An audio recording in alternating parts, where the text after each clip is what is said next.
Welcome to the J.John and Tom Wright podcast. In this episode in the series, we've been looking at the letter of Paul to the Galatians, and Professor Tom Wright has written this helpful, inspiring commentary on the letter to the Galatians. I have used this many times and have found it so helpful. Can I encourage you, particularly if you're a preacher or a teacher, to pick up one of these? Tom, welcome. Thank you very much. Good to be with you, and thanks for the plug for the book. Oh, I have found it so helpful. How long did a commentary like this take? Oh, about 50 years. I mean, I started getting excited about Galatians when I was in my early 20s, when I was actually researching Romans. But then if you can't read Romans for too long without discovering all sorts of linkages to Galatians. They're very different, but there's lots of stuff in common. And so I started getting interested in Galatians back in the mid-70s particularly. But then that book particularly, I'd done courses, I taught classes on Galatians, but it was in roughly 2017, 2018, I did a long series of seminars in St Andrews on Galatians, and so I actually wrote it all out, and then we were discussing it with the students. And then when we moved here to Oxford in late 2019, this was my major project for the next 6 months, to finish that off and get all the footnotes lined up and so on. So it was... The real answer is about 50 years, but yes, the detailed answer is about the last year or two. Well, every time I've dipped into it, Tom, as I have with other of your commentaries and books, I often read them and I realise how little I know. But that's why people write books, because Yes. you stumble upon things and other people might be helped by them. I know, definitely. Well, it's been so good having this conversation about Paul's letter to the Galatians, and I feel like we're the tip of the iceberg in these conversations, but hopefully it will whet people's appetite to maybe read your commentary. Yep. And dig deeper. And we want to look at chapter 3 and chapter 4. Yeah. For you, Tom, what stands out in chapter 3? Well, it's this extraordinary discussion about Abraham and the family of Abraham.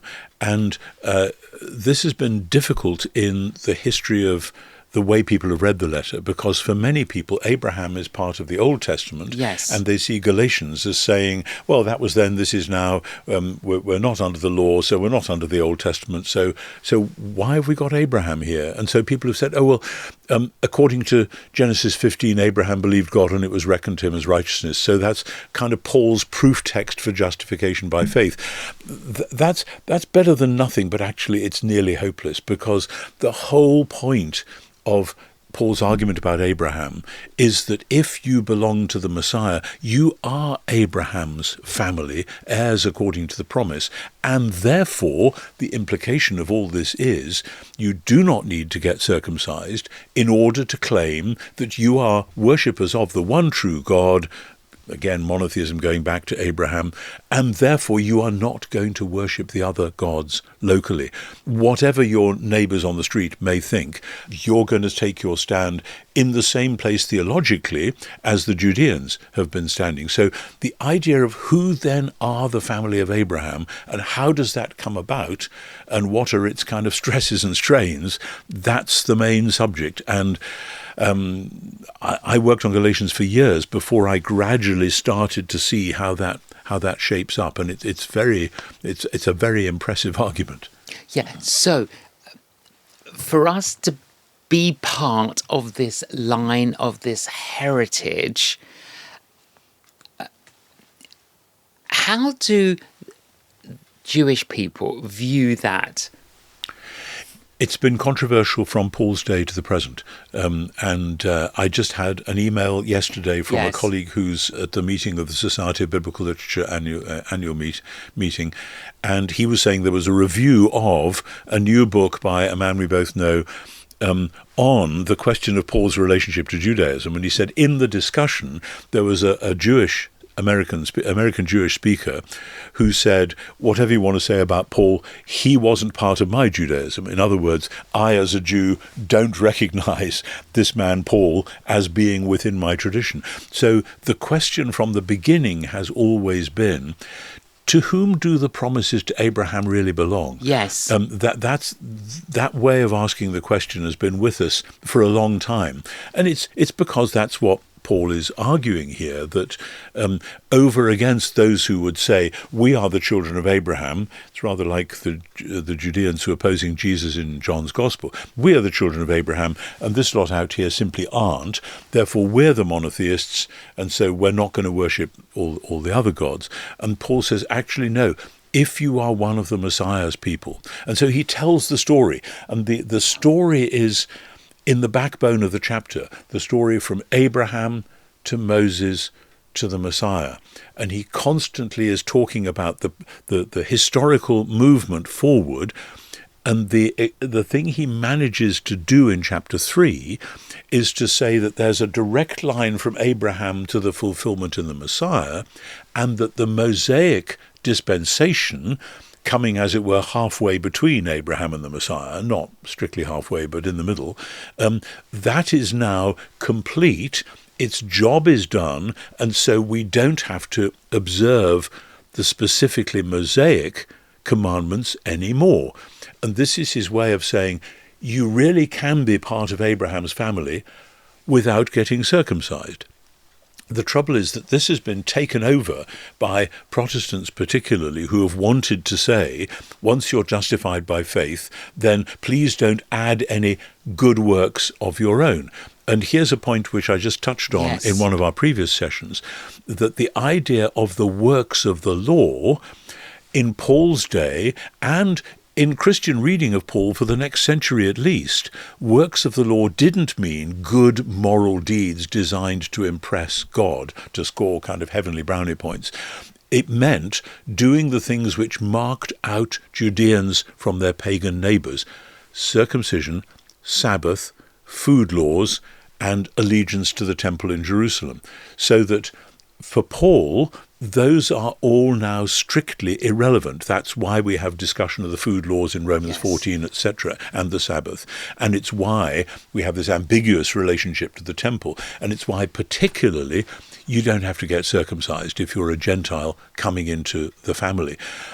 But in order to say that without saying that the Old Testament was a bad thing which we've got rid of, because that's a position held by a theologian called Marcion in the 2nd century. And the Marcionite idea was, oh, well, Israel's God is clearly a different God, and the Old Testament is clearly a lesser revelation, so we'll just stick with Jesus. Sadly, many, many Christians to this day have taken exactly that position, that the Old Testament, oh well, since then Christ has come and Christ is the end of the law, Romans 10:4. That is simply a misreading of what Paul is doing. For him, the Old Testament is fulfilled, and if it's fulfilled, then the Mosaic dispensation is put to one side, not because it was a bad thing now abolished, but because it was a good thing whose purpose has now been fulfilled. That's the crucial issue here. Very helpful. Paul goes on, Tom, and says, having begun by the Spirit, are you now being perfected by the flesh? And I jotted down this question: why do Christians often start the Christian life with joy, but continue it with anxiety? That's a great question. I don't think it's the question that Paul is addressing there. But it is. I'm trying to root that question in. But it is a great question, because for Paul, the gift of the Spirit is kind of the anticipation of the final inheritance. This whole chapter is about inheritance, that you are heirs according to the promise. You are children of Abraham. And the promise to Abraham was that he and his family would inherit the world.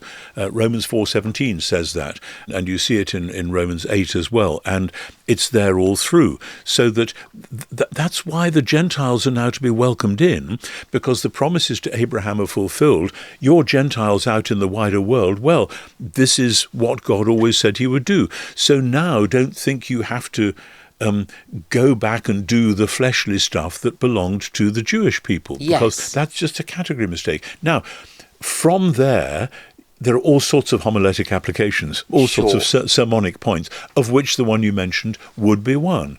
That having begun with the Spirit, why are you getting bogged down here? Yes. Now, at that point, there are quite different lines of Pauline thought that would come in, and I would want to sit down with such a person and read 2 Corinthians, where Paul shows the wrestlings that he had. There were times when he despaired of life itself. There were times when he had fightings outside and fears inside, and so on. So this is not incompatible with being led by the Spirit, but we see then how Paul works through that, rather than just saying it shouldn't ever exist. So you ought to feel guilty if you feel guilty, that sort of thing. So it's a good pastoral question, but it only relates tangentially to what's going on here. But often we never think about what we have in Christ, what we've inherited. A will can be read in two different ways. It can either be read by the solicitor, very cold, or it can be read by the heir. The beneficiary, Beneficiary. And the beneficiary will read it completely different. Breaking open the champagne. Yes, to the lawyer. Yeah. And sometimes it doesn't appear that we are excited about what we've inherited. Right. I agree. And the inheritance then, as I say, it starts already with the Spirit, because Paul says in a variety of places that the Spirit is the down payment on our inheritance. Yes. And so the inheritance is when we will be fully redeemed human beings, sharing as the royal priesthood over God's new creation. So Revelation 5, we're redeemed by the blood of the Lamb so that we can be kings and priests with the royal priesthood. It's there very much in Romans 5, in Romans 8, and it's there by implication throughout Galatians 3 and 4, because he wants to say to these pagans or ex-pagans in Galatia, don't you realize if you simply go and get circumcised, you're saying you want to be part of the people of Israel who were the temporary stage that God has now transcended. I have to be very careful how we say that, because this is not supersessionism. That's saying that Gentiles have booted the Jews out. It's rather enlargement, that the people of Israel are now enlarged to include the nations, exactly as the Psalms and the prophets said. Psalm 47, which I happened to be reading this morning, the princes of the people are joined to the people of the God of Abraham. Is that what grafted in means? Well, grafted in Romans 11 is part of that, yes. Absolutely. But it's there in Isaiah 40 to 55 and all through, that the kings of the earth will come in to share the riches of the inheritance, so that it's not that, Jews are now pushed out and Gentiles are brought in instead. You need the whole of Romans 9 to 11 to understand this. But here, it's very much because you have the Spirit already, you are already heirs, demonstrably heirs of the promise, and therefore you ought to be enjoying that, while remembering that part of the gift of the Spirit, again as in Romans 8, is the gift to lament, to share the groaning of the present creation, waiting for the new world to be born. So inheritance doesn't mean we can swan around imagining we are lords of all we survey. We are, but the first sign of that is groaning because the world is in travail. Yeah. There's so much more in that chapter, Tom. What stands out for you in chapter 4? In chapter 4, the extraordinary thing in chapter 4, verses 1 to 11, is that Paul tells a mini version of the story of the Exodus. That the story of the Exodus begins with Israel in slavery, then God comes when, at the time when he'd promised to Abraham, that's how it says it in Exodus, God heard their cry, remembered the covenant with Abraham, and came down to rescue them. And I like it where it says, it's verse 4 and 5, Tom, it says, in the fullness of time, God sent forth his Son, that we might receive adoption. Absolutely, absolutely. So the fullness of time is looking back to that chronological sequence from Abraham through Moses and saying, now God has sent the Son, and God has then sent, a couple of verses later, the Spirit of the Son into our hearts, crying, Abba, Father. Cross-reference, of course, to Romans 8 again. And so you have, people sometimes say, and it's absurd, but they do say it, that the New Testament has no theology of the Trinity, and that it's only when you get the Cappadocian Fathers in the 3rd and 4th centuries, etc., that then they work out about the Trinity. The Trinity is right here. Yes. This is an Exodus narrative, and in the Exodus narrative, the pillar of cloud by day and the pillar of fire by night accompany the Israelites through the wilderness to their promised inheritance. Now, Paul is enabling the Spirit to play the role in this argument of the pillar of cloud and fire, which is the living presence of the Shekinah, the tabernacling presence of God with his people. So already we have the Son of God and we have the Spirit of God as God's own personal, powerful presence with his people, leading us to the inheritance. And then verses 8 to 11 say, well, if you don't have that, it's back to paganism. Yes. You're going back to the beings that by nature are not really gods. If you don't cling on to this gospel, this good news of Jesus and the Spirit, then you are in effect going back where you came from, to the life of many gods, and you just got to navigate your way around them. And I love that. It's basically saying you either have the doctrine of the Trinity in its proper Jewish first century form, or you have paganism. Yes. Oh, yes. That's very, very powerful. But back to that little phrase, Tom, in the fullness of time. Yeah. I love that. God's timing. We often have a problem with it, don't we? Because we're in a hurry. Yep, absolutely. And we want our prayers answered. Absolutely. But if we could only trust that God knows the perfect time. I know. We've had, as Maggie and I look back on our lives, there have been certain key moments where we've waited and prayed and nothing happens, so we waited and prayed.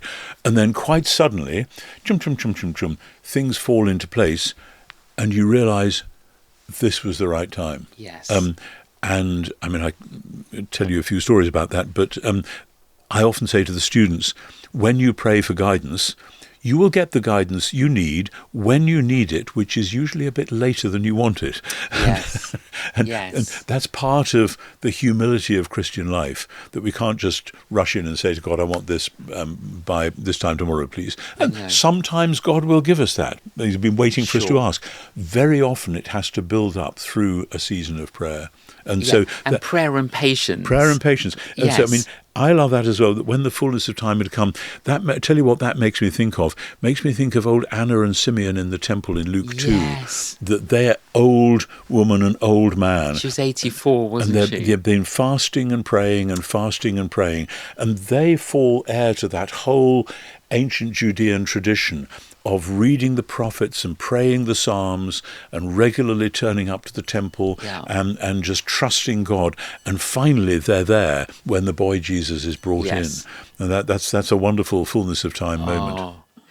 One of the jewels that stands out for me, Tom, has to be verse 6 in chapter 4, Abba, Father. Yeah. The Spirit crying, Abba, Father. Yeah. So this is like a new revelation. It really is. It's a strange passage because the word Abba is an Aramaic word for father, and we can't assume that the Galatians all spoke Aramaic, and I don't think this means that they were all speaking in tongues at that point. It seems to be because Jesus himself addressed the Father as Abba, those who are in the Messiah are encouraged to that intimacy, that familiarity with God, alongside Jesus addressing God in that way, Abba. There's been a lot written on this, but I find that really very powerful, that from the beginning the church is sharing the prayer life of Jesus himself. Yeah. And this is not a distant No, no, God. no, quite, This is, quite. it reminds me, is it Psalm 103? He is a father to us. He is tender Yeah, yeah, yeah. and sympathetic. Yeah, As yeah. high as the heavens are above the earth, so great is It's his his mercy. love. Yes, and then yes. as far as the east is from the Yeah, west, yeah, yeah. so far as he does- set our sins from us. Yes, Yes. it's that, isn't it? It is. I mean, within the Judaic world, there were some times and some writers who seemed to feel God to be distant, but that's not the normal thing, because after all, one of the things we know about the Judeans, they went on and on praying the Psalms. Yeah. And you can't pray the Psalms for very long before you realize that there's something about the intimacy of that relationship. But they don't often call God Father. There is the verse that you just quoted, like as a father pities his Yes. own children. But the idea of God as Father goes again very closely with the Exodus theme, where God says to Moses and then to Pharaoh, Israel is my son, my firstborn, let my people go that they may serve me. So calling God Father is a way, again, of saying we are part of the Abraham family. Yeah. We are the Exodus people. We are on our way being led by the Spirit who is God with us. It's temple language, God with us and in us, being led to our inheritance. So, as a pastor, rather than as a professor, Tom, those of us who might struggle to believe that he's a good father to us, or we're not aware of that, what would you say? I would say two things. One, pray the Psalms.